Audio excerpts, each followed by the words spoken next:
You've heard every theory about why the Brown family collapsed.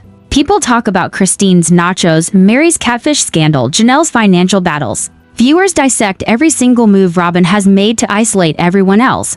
But there is one theory almost no one discusses. One shadowy corner of the sister wives universe that changes everything. It isn't about a wife leaving, it's about a son finding his voice. Some call it the Michelle ultimatum. Others call it the controversial Yoko Ono theory of the Brown family, but in this version, breaking up the band wasn't a tragedy. It was a rescue. Everyone saw the wedding photos. Everyone saw Kody, the self-proclaimed patriarch, pushed back into the cheap seats while his oldest son stood at the altar. But the real story isn't about Logan, it's about the woman beside him. Michelle, petty, quiet, polite, unassuming Michelle, sweet smile, soft voice.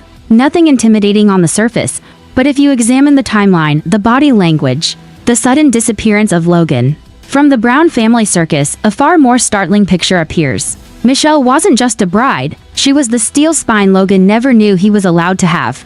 The theory suggests she drew the first boundary the family had ever seen. She was the one who refused to join the chaos. She is the woman who saw Logan drowning under expectations that were never his to carry. And she told him he didn't have to drown. To understand what she did, you have to understand who Logan was before her, in the early years. Logan wasn't just a teenager, he was a surrogate husband, a third parent. The emotional anchor for Janelle and even Christine while Kody courted Robyn and jumped from house to house. Logan was waking up at dawn cooking breakfast for a small army of siblings. He was the authority figure for toddlers. He was the one who kept the machine running while the adults chased dreams and drama. Logan was raised to believe that his needs always came last. He was the prince of the Brown family, but he was a prince in chains. He carried his father's responsibilities, so Kody could play the charismatic showman without consequence. Then he left for college. Then he met Michelle. Michelle didn't come from polygamy. She didn't come from a world where men are treated like kings no matter how they behave. She came from the real world. And people from the real world immediately recognize dysfunction when they walk into it. Imagine Michelle at her first Brown family gathering. She sees a father who is frantic, unreliable, emotionally explosive, and often absent. She sees a boyfriend who is brilliant, kind, overworked, and used. She sees emotional incest. A family leaning on Logan to fix problems adults should be fixing. She sees the imbalance instantly. This is where the quiet war begins. It wasn't loud. It wasn't dramatic. It wasn't fought with screaming or slamming doors. It was a cold war of influence. On one side was Robyn, firmly established in her role as head wife, gatekeeper, manipulator, and self-appointed queen. She demands loyalty. She expects complete adoration from the older kids when they don't respond the way she wants. She collapses into tears, rewriting history, twisting narratives, and using guilt to maintain control. On the other side was Michelle, educated, confident, normal. Logan respected her, listened to her, trusted her. She had something Robyn could never access: credibility. A narcissistic personality can sense danger instantly,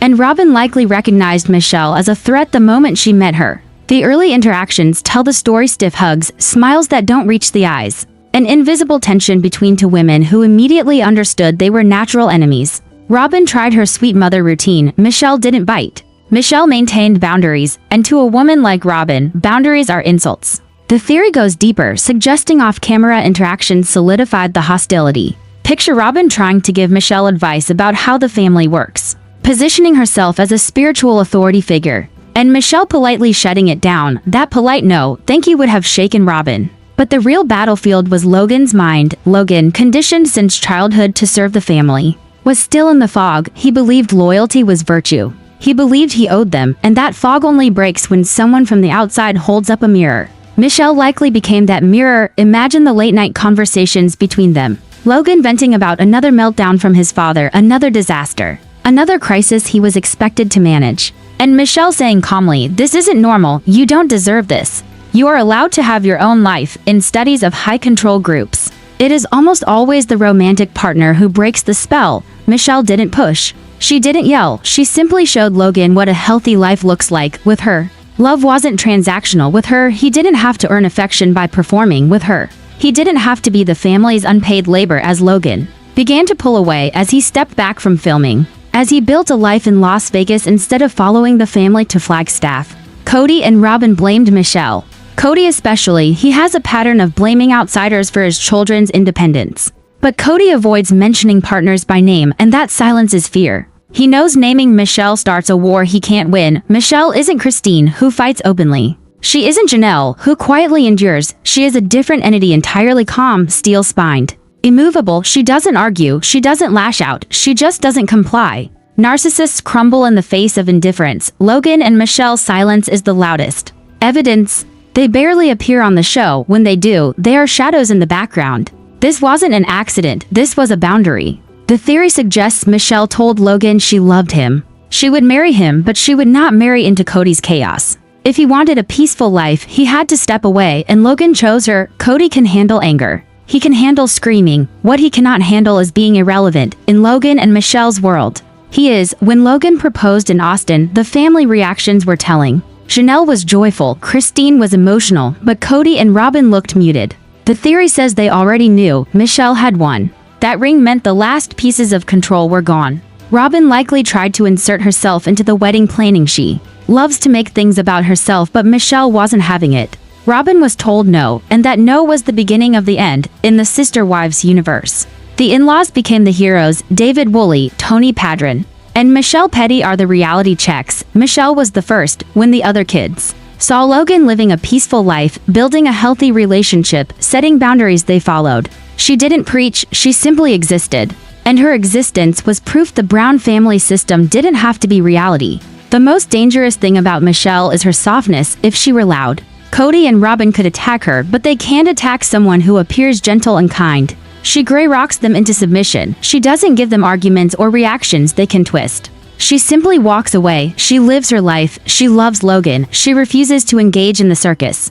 It is a masterclass in surviving toxic people. Then came the wedding, the battlefield, the moment everything became visible. Kody expected to officiate. He assumed he would be the center of attention. He assumed he would control the narrative. And the theory suggests Michelle shut that down instantly. She wanted a private ceremony. She wanted peace. She wanted the day to be about the couple, not Kody's ego. When Kody was told he would simply be a guest, Robyn likely tried emotional manipulation. But Michelle held firm. Logan followed her lead. A seating chart is a political map, and Logan's wedding seating chart delivered the final blow. The mothers who raised Logan sat in the front row. Kody sat in the second row, pushed to the side. Insulated by Robyn and her children, he wasn't the patriarch. He wasn't the star, he was a guest. The look on his face said everything. He was sidelined, neutralized, irrelevant. Kody thrives on conflict, but he had no power here. Michelle created a peace bubble and placed Kody and Robyn outside of it. They were invited, but stripped of influence. Michelle didn't ban them. Banning would have fueled their victim narrative. She did something more powerful. She disarmed them. She removed the stage they rely on. They couldn't cause drama without looking like fools. They couldn't manipulate anyone. They couldn't rewrite the story. Michelle had already written it. And that story was, this is our life now. You are no longer the center of it. Kody has spent the last several seasons raging about loyalty, complaining about enemies in his children's ears. He talks about being betrayed. He talks about people turning his kids against him, but deep down, he knows the truth. He lost the battle years ago when Logan met Michelle. She didn't break the family. She saved Logan from the wreckage Kody created. Kody is still shouting from a sinking ship, demanding that people stay loyal as the water rises. Michelle simply offered Logan a life raft and he took it. At the wedding, every smile on Logan's face was proof of his freedom. Every photo of Michelle laughing with Janelle and Christine was proof that harmony exists without Kody. The joy in that room was a form of justice. It showed what the Brown kids could have had. And Kody is the only one who can't accept it. Michelle didn't destroy the Brown family. She rescued the children from a collapsing dynasty. She didn't scream. She didn't fight. She whispered a different kind of life into Logan's ear. There is a ghost haunting the sprawling, expensive mansion in Flagstaff, Arizona. It isn't the kind of ghost that rattles chains or hides in dark corners. It's a presence that lingers unspoken in every tense silence, in every unpredictable outburst from Kody, and in every nervous glance Robyn gives the cameras. This ghost belongs to the one person who saw the downfall of the Brown family, long before anyone else dared to admit it. He warned them. He observed them. He outgrew them. And then he quietly slipped out of the story while the rest of the world wasn't paying attention. His absence has become louder than Kody's yelling, more powerful than TLC's editing, and more unsettling than any confessionals the family has ever filmed. Whenever Kody is cornered by a question he doesn't want to answer, whenever Robyn tries to defend him with trembling excuses, whenever the fractures in the family become too obvious to ignore, that silent presence fills the room. It is the missing voice of someone who refuses to be part of the chaos any longer, someone who chose peace over performance, stability over dysfunction, and truth over loyalty. His departure created a vacuum that Kody can't fill with control, Robyn can't soothe with tears, and the family can't deny any longer. It is the ghost of the child who grew up faster than everyone else, the one who stopped believing in the mythology of family unity long before the cameras arrived. And now, every time Kody pretends everything is fine, that ghost stands right behind him, reminding everyone that the story is already over. The truth is, everyone felt the shift the moment he stepped away. Kody didn't say it out loud, but the panic showed in the way he tried to tighten his grip on the remaining kids, enforcing new rules, demanding more respect, insisting on a loyalty he had never truly earned. Robyn sensed it too. Her eyes followed every empty space at family events, every seat that used to be filled, every reminder that someone had chosen a life without Kody's shadow hanging over them. And the wives, those who had spent decades orbiting around Kody's moods, watched something they had never witnessed before. They saw what freedom looked like. They saw what adulthood without fear looked like. They saw a child they raised become the kind of person Kody could never shape, never intimidate, never manipulate. It forced them to reckon with a truth they had buried. The problem was never the children, never the plural wives, never the schedule, never the homes. The problem had always been Kody, but Kody, in his usual way, interpreted the distance as betrayal.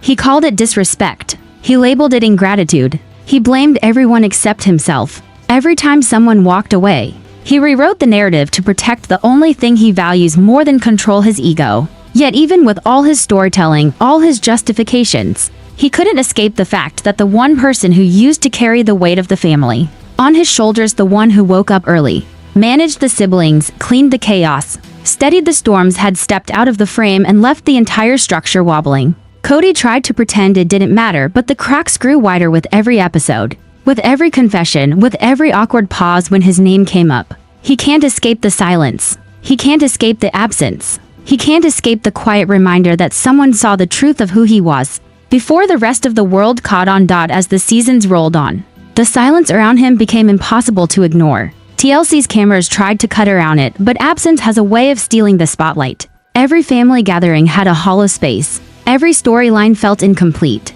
Even the viewers felt it, an unspoken question hovering in every scene. Why isn't he here? Why doesn't he come back? What does he know that we don't? Kody tried to fill that void with anger. He ranted about disloyalty, about disrespect, about how the family didn't appreciate him. He exaggerated stories, rewrote events, and crafted narratives where he played the victim and his children played the villains. It was easier for him to believe that the ones who left were flawed than to admit that he drove them out. But the wives knew better. They had watched him rely on that one child for years, counting on him to mediate fights, to calm the younger kids, to compensate for his absence, to hold the chaos together while Kody floated between homes, acting like a leader, while avoiding every responsibility that defined one. So when that child stepped back, the imbalance became impossible to hide. Arguments grew sharper, tension became constant. The bond between the households snapped like an overstretched wire. Kody blamed everyone except the one person he couldn't control anymore. The one who refused to carry his burdens, his temper, his narrative. Behind the scenes,